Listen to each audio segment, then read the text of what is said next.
جی، جیسے کہ آپ کو پتہ ہے کہ میں اسپیشل پرسن ہوں، اور ایک اسپیشل پرسن کو گھر سے نکلنا ایک خود سے ہی چیلنج ہے۔ اور جیسے کہ ہمارا سلسلہ ایسا ہے کہ جو ہمارے اسپیشل پرسن بھائی ہیں وہ بہت کم ہیں جو گھروں سے باہر نکل کے انہوں نے ایک رتبہ اور ایک پلیٹ فارم حاصل کیا ہے۔ اور میں اسپیشل پرسن ہونے کے باوجود میں اپنی والدہ کو بہت دعائیں دیتا ہوں، کیونکہ ان کی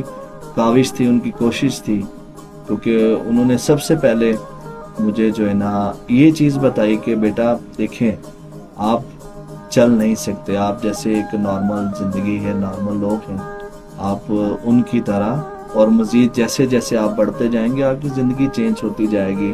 اور ویسے ویسے آپ کے آگے جو چیلنجز آئیں گے، جو حالات آئیں گے، تو اس کو آپ نے جو ہے نا اس کا سامنا اگر کرنا ہے